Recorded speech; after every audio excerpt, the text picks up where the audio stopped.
you have questions about digital photography, you've come to the right place. Welcome to Photofocus. Here's your host, Scott Bourne. Hey, thanks for tuning in to the special Thanksgiving edition of Photofocus, recorded on Thanksgiving, aired the day after. This episode brought to you by our good friends at Adorama, more than a camera store. Find them at Adorama.com. We're thankful for their support and you who are listening. And we're also thankful for Scott Wu in Alhambra, California, who brought us our first question on today's Photofocus. Scott says, if I switch from Aperture 3 to the most recent version of Lightroom, will I lose the adjustments, keywords, and edits I did in Aperture 3? If I later want to move back, will I lose the adjustments, etc. created in Lightroom? Scott, it depends on how you do it, but generally, yes.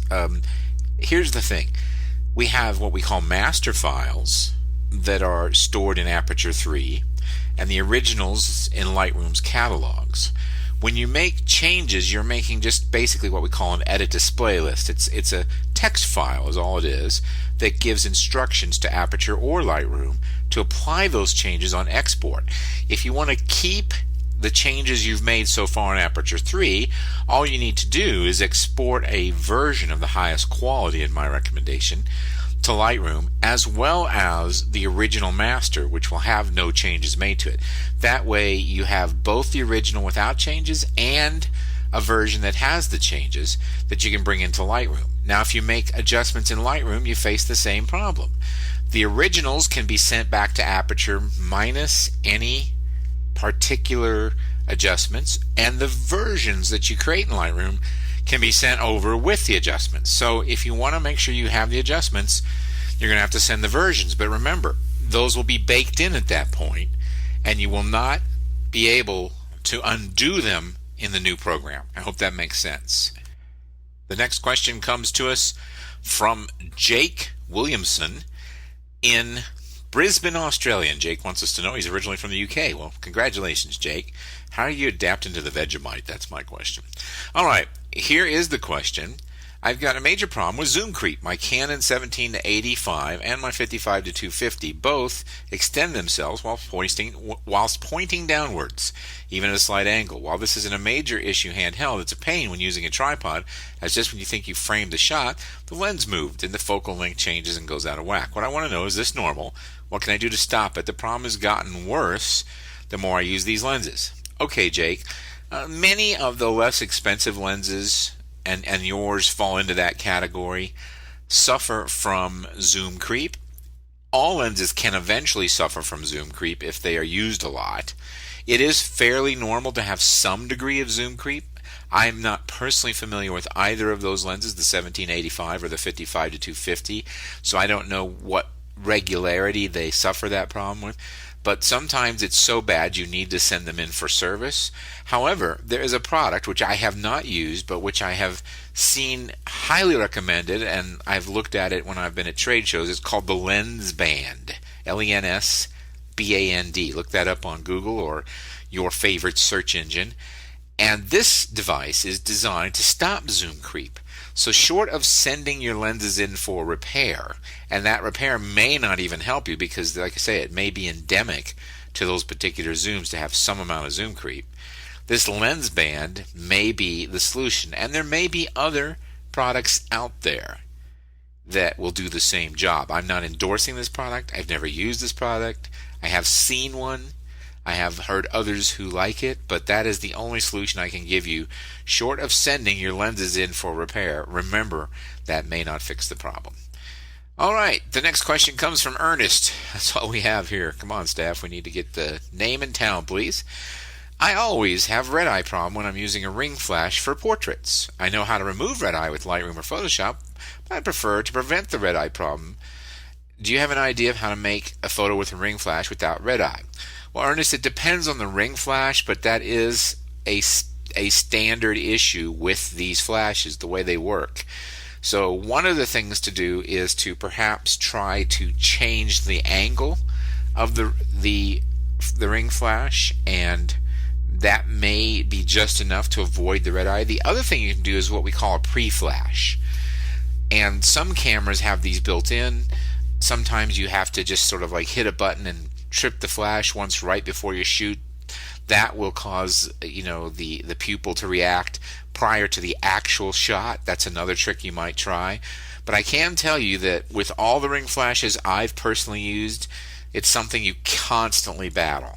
And you just have to face that it's going to be something that goes along with it. Whenever you're shooting on-camera flash, it's a real potential problem.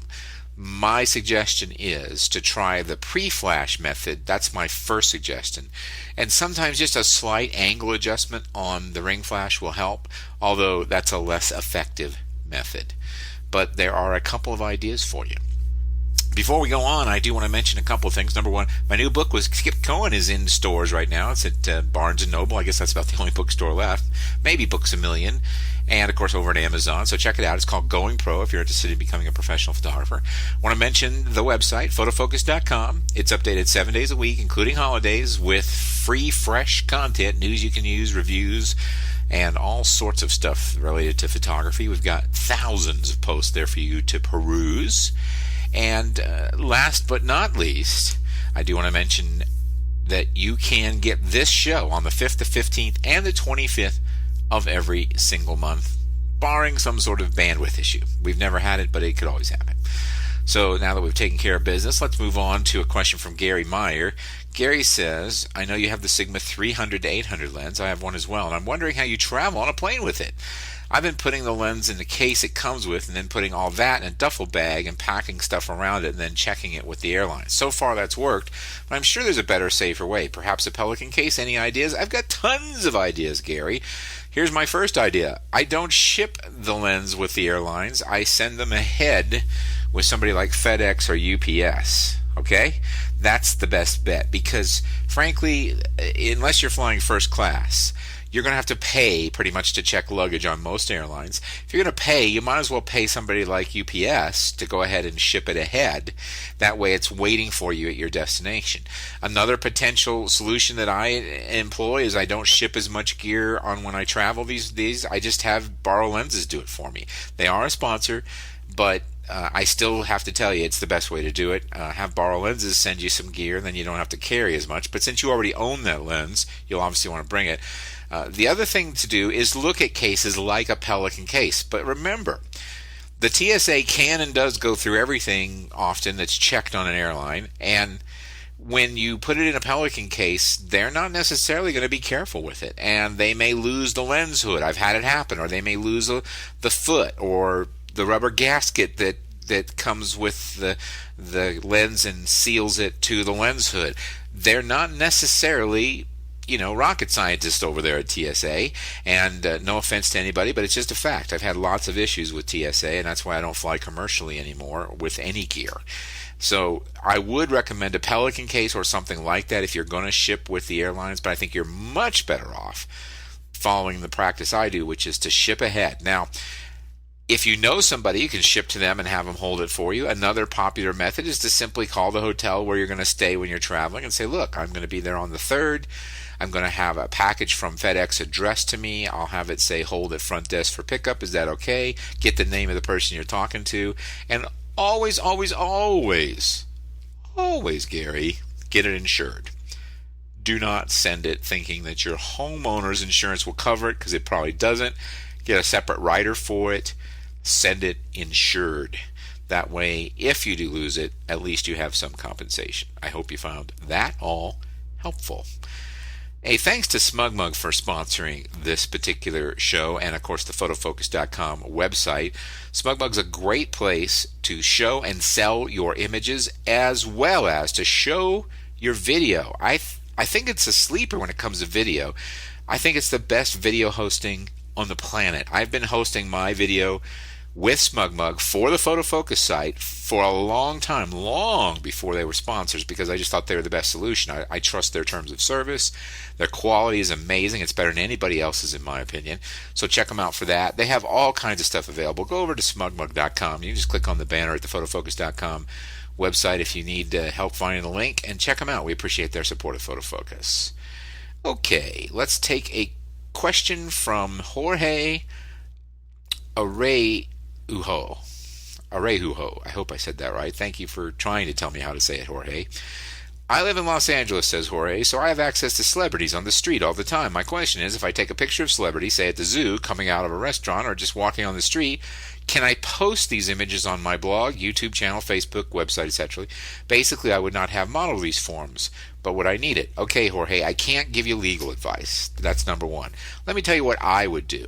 If I took a picture of a celebrity and I wanted to post it on my website, I would. However, I wanted to use that image for the purposes of advertising, I wouldn't, because I would think I would need a release for it.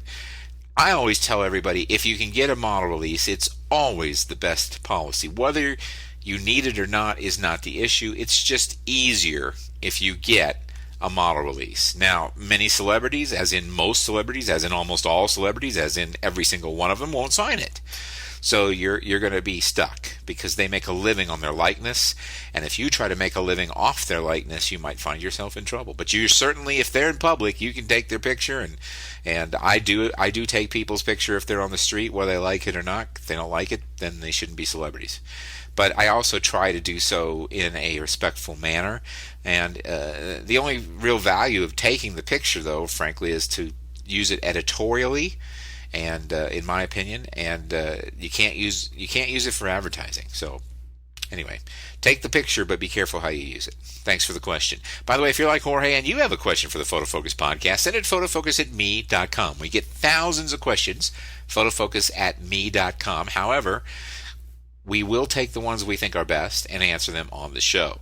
We can't guarantee we'll answer yours, but we do want to hear from you. photofocus@me.com. Nick from Manchester, United Kingdom, proving we are again internationally beloved today here at Photofocus, says, I've heard that to avoid camera sake, you should shoot with a shutter speed of 1 times the focal length. So I think the best way to explain that is if you had a 100 millimeter lens, you should shoot at 1/100th of a second to avoid needing a tripod. Is this a good rule of thumb? Yes, it is, Nick. It's been the rule since forever. Since long before digital, since long before color film even, that's always been the rule. How would you factor in any image stabilization on the lens, the crop factor of the camera, and the ISO? Do these make a difference? The ISO makes no difference because we're simply talking about shutter speed here, so the ISO is out. The crop factor is a factor, so if you have a lens that has a 1.5 crop factor, your 100 millimeter lens has an effective focal length of 150, which means you need to shoot with a faster shutter speed to compensate for that. And stabilization just depends on the lens. Stabilization is 1, 2, 3, 4 stops, depending on who you believe and which manufacturer and which model and which version of IS. So I do factor that in, but I personally believe that you should always trust stabilization no more than about 75% of the way. In other words, if the company says it's good for 4 stops, I'll trust it for 3. But I won't trust it for 4. And some people are much better, Nick, at hand-holding than others. I know guys that can hand-hold at very slow shutter speeds and get great shots. I used to be able to do that pretty good, but I'm getting a little older and I shake a little bit more often with a big lens in particular. The shake is imperceptible, but it's enough that it makes camera movement that the lens and the camera can see, and I have a little softer image than I like. So when in doubt, speed it up. That's my advice. Thanks for the question. Next question comes from Scott Seagrave. Scott says, I've got a family session coming up in a couple of weeks. 3 of the 4 wear glasses. Shooting without them is not an option, and I don't trust myself to take out the lenses.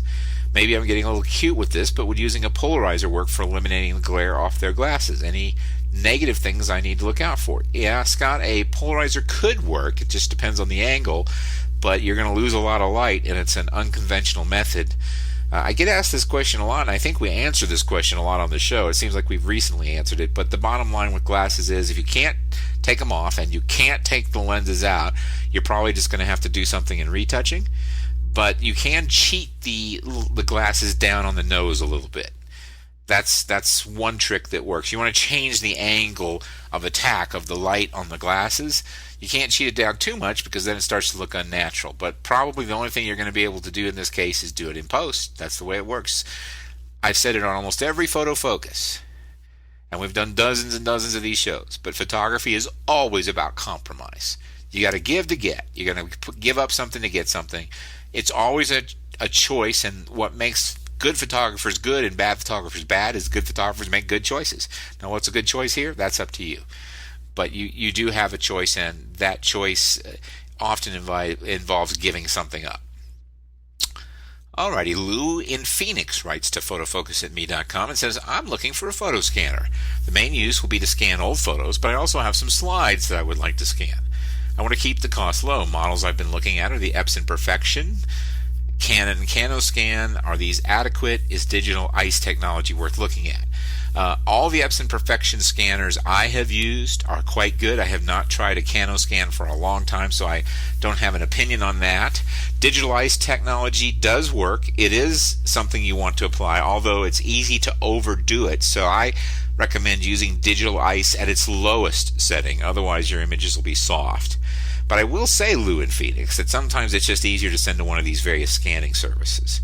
So consider that as an option as well. I mean, depending on how often you're going to use a scanner. I mean, it's one of those things like a boat. Some people buy a boat and then use it 4 times a year. It's been cheaper to rent. So there are services that do this for you, and you can even rent scanners in some big cities. Phoenix may be big enough for that to happen. So give that a look-see and see if that makes a difference to you. Before we go on, I really want to thank the sponsors of the show, including wonderful people at Animoto, Animoto.com. If you've never seen an Animoto slideshow, you're missing out. Animoto slideshows are very cool. You simply upload your pictures to Animoto, and then they do all kinds of cool stuff in the background and send you an email saying it's done. And the next thing you know, you've got this very professional slideshow that looks like it was done by MTV. You can put music with it, all kinds of cool stuff. They even have some HD options now. So check them out at Animoto.com. That really is a very cool service. By the way, you can do that for free. I just want to point out that you can check it out for free. Now, if you want to buy their professional service, it's about $250 a year, roughly $30, $40 a month. But you can check it out free of charge. And I recommend very much that you do so that you know what I'm talking about. Okay, Shane Abbott from, it looks like Ankeny, Iowa. Ankeny. I'm sorry, I've never heard of that town, Shane. I probably butchered the name. I often hear you make comments about camera clubs that are a bit snarky. I've been part of my local camera club for 3 years and greatly enjoy it, but I definitely agree with some of your comments. While we have begun to be more progressive, i.e. using HDR, Topaz, and Photoshop in general, I would be interested in hearing what you would think that would improve the camera club experience. Well, Shane, I'm not sure. I think to the degree that the camera club involves personal interaction, that always improves the experience. Lots of people are 10 feet tall as long as they're hiding out in their mom's basement, but toe to toe and nose to nose, they're often quite a bit more calm and relaxed and less confrontive. So try to have as many interactions in person as you can, and set some ground rules. Tell people, look, we need to vote on this as a club. We're going to try to be helpful rather than attacking folks. Usually there's one person in every camera club meeting who is the self-appointed expert on everything and has to weigh in on everything, and they're usually not experts about much. They're usually wrong about everything, and they haven't taken a picture since 1964. So, if it were me, I would say, get that person to shut up. But I'm a more confrontive kind of guy. I find that there are camera clubs that are valuable, but they tend to be very small, tend to be more typically like meetups where the dynamics can change and they're very small groups and people are friends.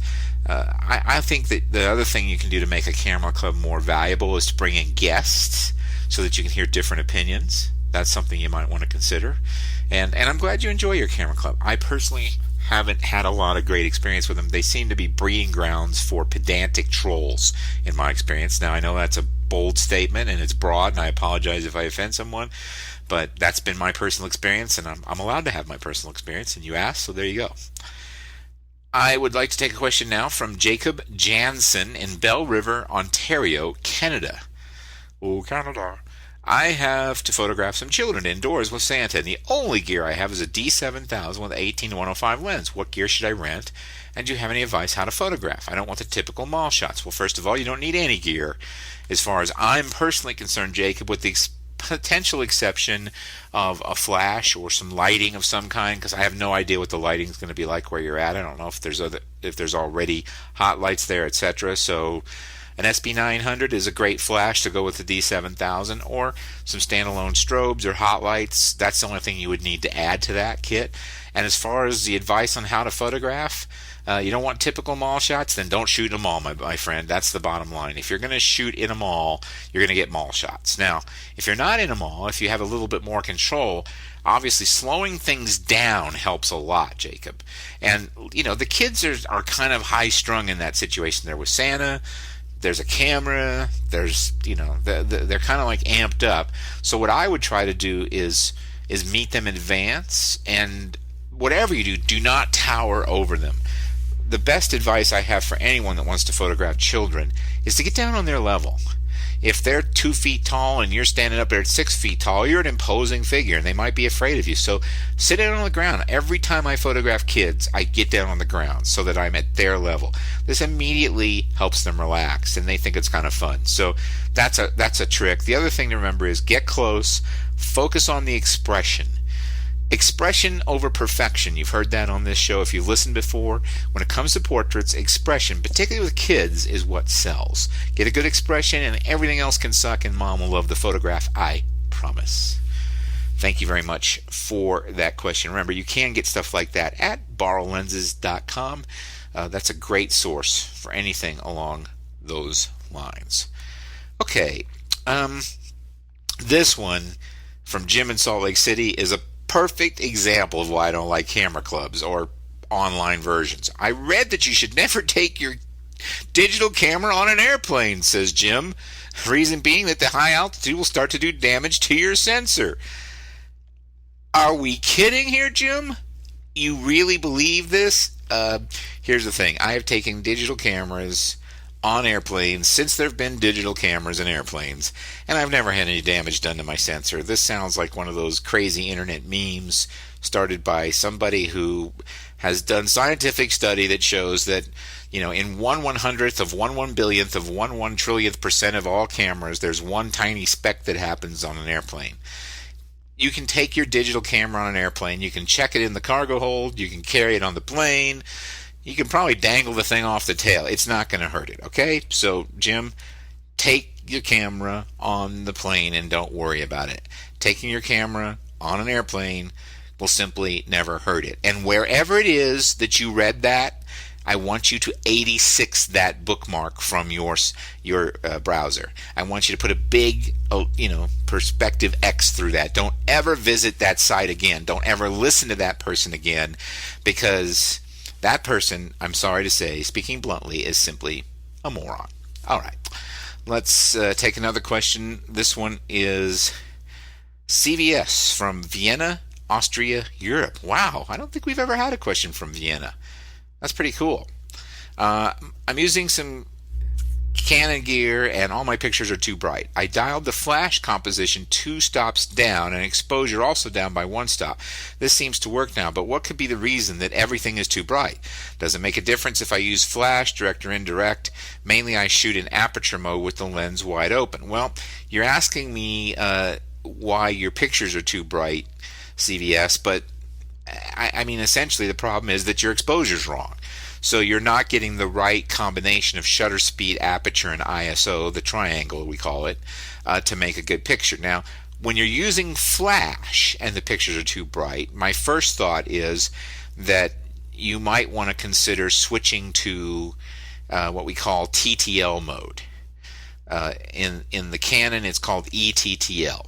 And if you're using the 430EX, it does have ETTL. And what that does is just turn on enough flash so that the ambient light records, provided that you're in aperture priority, which you're saying you are, and the flash doesn't overpower the picture.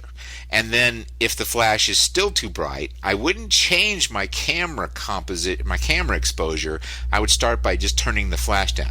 But we really need to troubleshoot this, CVS. I want you to start by taking the flash off the camera and tell me, is your exposure good then? If you can make a good exposure, but once you add the flash it's too bright, then we know the problem is the flash. Now, if you're still getting overexposed images without the flash, then it just means that your meter's off. And Again, if you've heard me talk on the show about this before, most camera meters should be professionally adjusted once a year. They do go out of alignment, they do go out of kilter, and I can put 10 cameras next to each other that are all brand new and their meters will all say something a slightly different amount. So meters aren't perfect, they do go out of alignment, so perhaps it's just that your meter's bad. But without being there, I can't tell you. But I gave you a couple ideas. I hope one of them helps, and I thank you for sending your question to Photofocus. Dave Sanders from San Francisco, California writes to us and said, I've heard that when you shoot auto racing, you sometimes switch from RAW to JPEG. Can you talk a little bit about that and why you do it? I can absolutely do that for you, Dave. It's simple. In auto racing, we are shooting fast-moving cars.